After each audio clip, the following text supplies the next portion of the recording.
Pemirsa Intens Investigasi, pasangan Raffi Ahmad dan Nagita Slavina bikin bangga.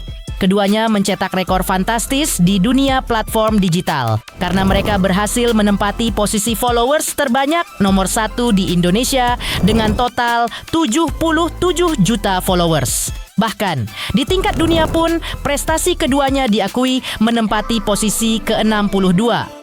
Kebahagiaan keduanya seakan menjadi berkah Idul Fitri tahun ini yang mereka rayakan baru-baru ini bersama keluarga di Kota Kembang, Bandung, kampung asal Raffi. Namun karena kesibukan sebagai utusan khusus Presiden bidang pembinaan generasi muda dan pekerja seni, Raffi ketika itu langsung pulang ke Jakarta. Dalam tugasnya tersebut, Raffi selama ini selain mendapat dukungan dari keluarga, Raffi juga mendapat dukungan dari sahabat-sahabatnya. Tak lupa, Raffi juga peduli dan mendukung sahabat dan rekan-rekannya dengan caranya sendiri, membagikan THR dan lain-lain.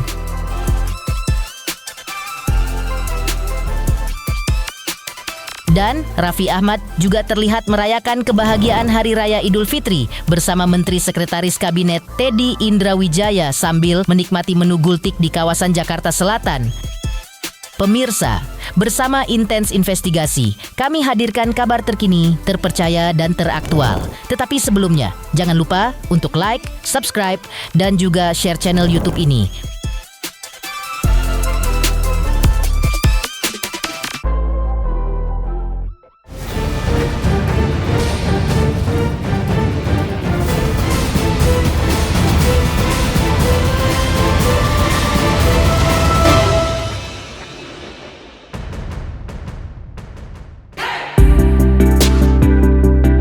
Pemirsa Intens Investigasi, pasangan Raffi Ahmad dan Nagita Slavina bisa dibilang raja dan ratunya dunia platform digital di Indonesia saat ini. Karena mereka baru saja mengumumkan kabar bahagia bahwa followers Instagram mereka saat ini mencatatkan rekor terbanyak nomor 1 di Indonesia, yaitu 77 juta followers. Rekor tersebut juga mencatatkan keduanya pada posisi ke-62 di dunia. Bagi Raffi dan Gigi, hal tersebut merupakan prestasi yang luar biasa di dunia digital. Berikut untayan kata bahagia dari Raffi dan Nagita usai dinobatkan menjadi pemilik akun Instagram dengan followers terbanyak nomor 1 di Indonesia dan nomor 62 terbanyak di dunia. Pasangan Raffi Ahmad dan Nagita Slavina kembali mencetak prestasi luar biasa di dunia digital. Melalui akun Instagram resmi Raffi Nagita 1717, mereka baru saja menembus angka 77 juta followers. Pencapaian fantastis ini mengukuhkan posisi mereka sebagai pemilik akun dengan pengikut terbanyak nomor 1 di Indonesia. Tidak hanya mendominasi di level nasional, pengaruh mereka juga diakui secara global dengan menduduki peringkat ke-62 dunia. Ekspresi kebahagiaan Raffi Ahmad terlihat ketika ia berduet dalam balutan penuh kemesraan dengan istrinya Nagita Slavina alias Gigi. Tampil mesra dengan sang istri tercinta tentu sudah menjadi kebiasaan Raffi Ahmad selama ini. Tetapi hal yang tak disangka-sangka oleh Gigi adalah ketika Raffi Ahmad tiba-tiba mencium pipinya di depan publik.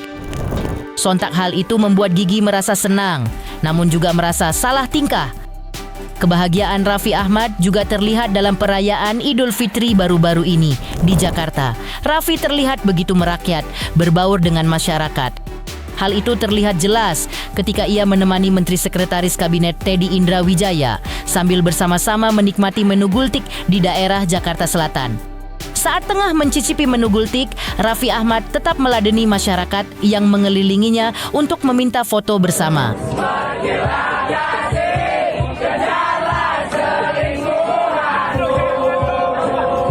Bahkan, ia juga membagikan THR kepada masyarakat yang ada di sana. Bagi-bagi semua THR-nya ya, maaf ya.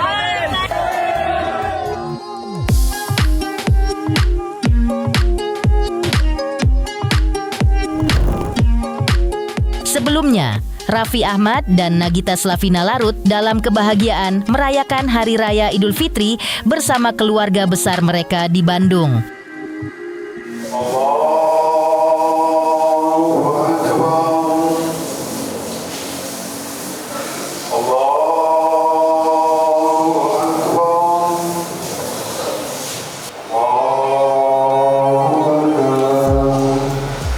Usai sholat Id di Bandung, Raffi Ahmad beserta keluarga berziarah ke makam sang ayah tercinta almarhum Munawar Ahmad di tempat pemakaman umum Sirnaraga Bandung, Jawa Barat. Mereka berdoa untuk kedamaian jiwa almarhum ayah Raffi di sisi Allah. Dari makam almarhum ayah, Raffi Ahmad dan keluarga lanjut berziarah ke makam almarhumah nenek mereka Mami Popon di Komplek Pemakaman Bupati Bandung, Jalan Dalem Kaum, Kota Bandung. Kali ini, momen spesial terjadi ketika Raffi Ahmad meminta Rayanza putranya untuk memimpin doa di sisi pusara sang buyut. Rayanza tampak mengucapkan doa Al-Fatihah dengan lancar.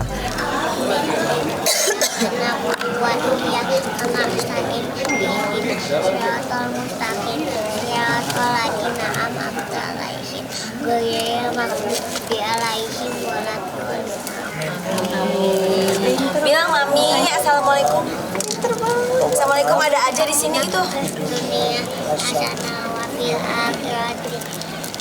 Kesana wakilnya Allahumma firli warham.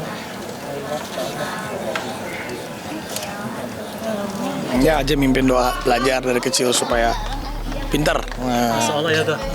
Alhamdulillah. Hal ini pun membuat bangga seluruh keluarga besar, termasuk Mama Ami Kanita.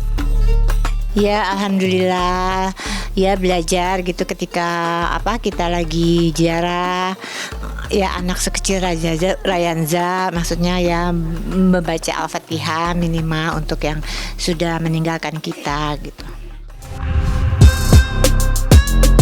Di sela-sela momen ziarah tersebut, warga yang dijumpai Raffi Ahmad dan keluarga pun tampak berebut meminta foto bersama. Usai melakukan ziarah makam, Raffi Ahmad dan keluarga besar kembali ke rumah mereka di Bandung. Prosesi sungkeman yang menjadi salah satu tradisi wajib setiap Idul Fitri digelar dengan sesama anggota keluarga.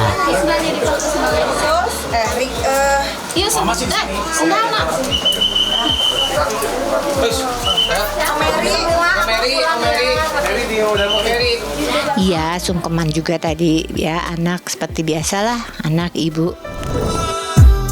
Usai sesi foto keluarga, tradisi Lebaran selanjutnya dilanjutkan dengan acara makan bersama. Menu-menu spesial Lebaran racikan Mama Ami Kanita pun tersaji lengkap. Ini mah masak sendiri, nggak catering. Karena ini mah udah makanan keluarga turun-temurun.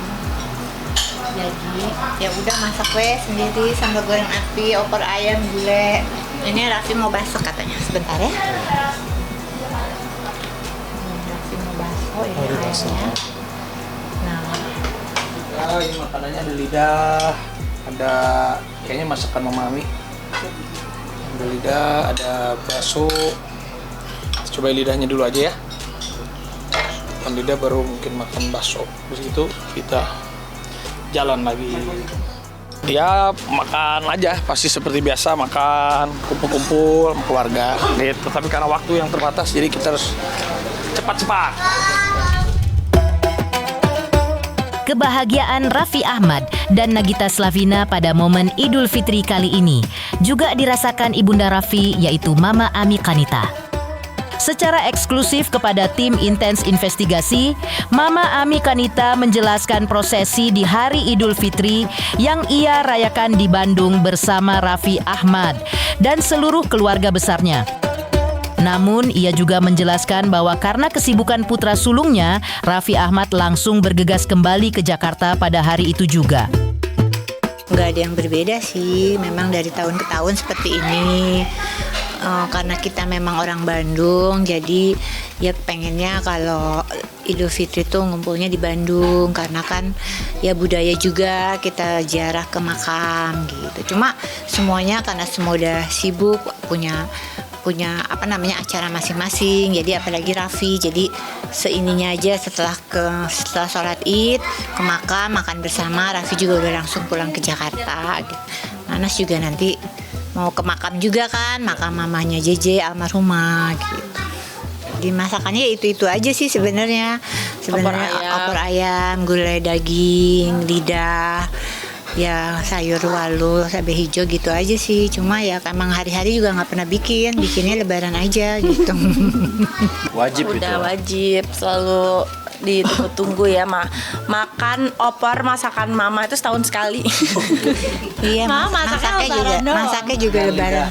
Lebaran. Iya. Jadi Kalau request selalu itu opor ayam sama ada lidah favorit, itu juga makannya selalu pas lebaran doang. Jadi memang biar ditunggu gitu. Ntar kalau makannya sering-sering kan nggak spesial gitu. Raffi Ahmad yang secara eksklusif mengungkap kesibukannya sebagai utusan khusus Presiden Republik Indonesia, bidang pembinaan generasi muda dan pekerja seni. Lantas, seperti apa dukungan para sahabat atas tugas baru yang dijalani Raffi Ahmad tersebut? Pemirsa Intens Investigasi, jangan lupa untuk terus menyaksikan Intens Investigasi. Dan pastikan, jangan lupa untuk like, subscribe, share, dan juga komen. Tim redaksi Intens Investigasi mengucapkan banyak terima kasih kepada semua subscribers. Hingga kini, channel Intens Investigasi kini menuju ke 4 juta subscribers. Halo, saya Denny Darto yang mengucapkan selamat untuk Intens Investigasi yang road to 4 juta subscribers. Luar biasa, dan ini semua berkat dukungan kalian.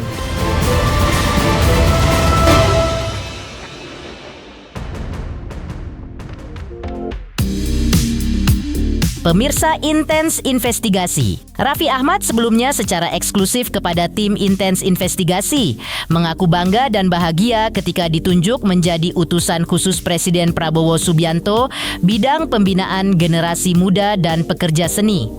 Dengan tugasnya tersebut, Raffi Ahmad memastikan bahwa dirinya berusaha memajukan generasi muda terutama di bidang seni. Raffi juga menceritakan kehadirannya di Bali ketika itu untuk mendukung kegiatan yang digelar oleh sahabatnya, pengusaha Ajik Krishna. Semua itu bermula dari kedekatannya dengan Ajik Krishna yang sudah terjalin sejak lama. Ia mengatakan kalau dirinya sudah dekat dengan Ajik Krishna sejak keduanya memulai usaha dari nol. Ya sebenarnya tanggung jawabnya aja lebih banyak lagi, tanggung jawabnya lebih besar lagi. Tapi terkadang juga aku bisa memposisikan diri di mana memang aku sedang menjadi utusan presiden, sedang menjalankan tugas negara, di mana masih juga sebagai entertainer, masih juga sebagai ayah, masih juga sebagai seorang suami. Jadi ya kita sama-sama aja sih, jadi tergantung gimana kita. Misalnya kalau hari ini ya kebetulan karena Aji juga di sini membawa seni budaya, jadi aku juga bisa support sebagai utusan presiden. Kebetulan di bagian pembinaan generasi muda dan pekerja seni, ini supaya generasi muda ini tahu untuk menjadi sosok seorang sukses seperti Aji, dan juga untuk para pekerja seni ini kita berkolaborasi, kita saling mendoakan, saling support satu sama lain, kita bisa sukses bersama. Karena saya selalu percaya dalam satu buah kesuksesan itu tidak ada orang yang sukses karena dirinya sendiri, pasti karena timnya, karena keluarganya, karena orang di sampingnya. Semua ada risiko, ada pilihan-pilihan gitu kan, semua ada risiko. Pilihannya ya memang sekarang sedikit waktunya sama keluarga, lebih sedikit. Itu juga kadang kayak weekend yang biasanya juga bisa sama keluarga, tapi kadang weekend harus di luar kota. Karena banyak tugas-tugas negara untuk mensosialisasikan ke generasi muda sama ke pekerja seni, itu juga banyak dilakukan di Jumat Sabtu Minggu. Ya hari Senin sampai hari Kamis, ya hari-hari biasa, ya kita juga masih melakukan aktivitas di dalam kota di Jakarta. Tapi terwaktunya kita harus bagi-bagi, dan juga ya tapi dipikir-pikir kesempatan itu nggak datang dua kali, untuk kita menjadikan pembelajaran hidup. Mudah-mudahan juga bisa memberikan sesuatu untuk orang lain. Ya enggak, kita kan dulu pernah susah ya, kita kan dulu juga pernah susah, maksudnya kita ini juga waktu kita lagi susah ini pernah merasakan itu kalau ditolong itu, dibantu sama orang itu, wah sebenarnya bukan main, dan insya Allah kan kita ngedoain orang itu. Jadi ya rasa-rasanya ya kita juga spontan aja, nggak bukannya kita bikin kayak asuhan untuk bantu orang itu, enggak, maksudnya itu kan praktek aja. Ya sama aja sebenarnya, ya kan semuanya kalau kita nolong orang ya tolong sesuai dengan kemampuan, sesuai dengan ya nggak terlalu berlebihan, ya pasti juga rezeki juga sudah diatur oleh Allah SWT. Setelah Raffi Ahmad ditunjuk sebagai utusan khusus Presiden Prabowo Subianto, ada kebanggaan tersendiri yang dirasakan oleh Ajik Krishna tentang pencapaian Raffi tersebut. Ajik sebagai sahabat juga selalu mendukung Raffi Ahmad dalam menjalankan tugasnya. Salah satu bentuk dukungan Ajik Krishna terhadap Raffi Ahmad adalah dengan mengundangnya hadir di acara Festival Seni dan Budaya Krishna Sabadua 2025 di Bali pada bulan Juni lalu. Raffi nanti itu sebagai utusan presiden. Yang dulu memang sebelum jadi utusan presiden, Raffi udah teman saya dari muda. Saya nggak ada salahnya mengundang beliau. Dan itu pun sebelum saya mengundang beliau 2 bulan lalu, saya sempat sempat ke rumahnya membahas tentang festival seni budaya, dan beliau menyambut itu baik. Nah, kebetulan karena tugasnya beliau di utusan presiden itu adalah kreatif seni dan budaya, dan di utusan presiden dia memang tugasnya, kapasitasnya dia sebagai tim kreatif ekonomi dan UMKM. Nah, nggak ada salahnya, tepat kan? Tepat. Memang bidangnya dia, dan kebetulan juga bidangnya Ji. Ini kita festival ini kita betul-betul mandiri, kita betul-betul harus menjadi contoh, harus menjadi contoh buat kita, harus membantu pemerintah, bukan kita yang minta-minta sama pemerintah. Enggak, saya dari awal bilang tapi pokoknya Raffi datang. Nah, sekarang ya kita sama-sama tetap berkawan. Cuma memang kesibukan kita kadang ya jauh mata dekat di hati. Tapi ya pasti kalau teman atau kawan mengundang sebisa mungkin aku pasti akan datang. Sejauh apapun melangkah ya pasti. Kalau memang kita bisa mengundang ya pasti. Demikian pemirsa, kabar terkini, terpercaya, dan teraktual yang kami hadirkan hari ini. Jangan lupa untuk terus menyaksikan Intens Investigasi, dan pastikan jangan lupa untuk like, subscribe, share, dan juga komen. Tim redaksi Intens Investigasi mengucapkan banyak terima kasih kepada semua subscribers. Hingga kini channel Intens Investigasi sedang menuju ke 4 juta subscribers.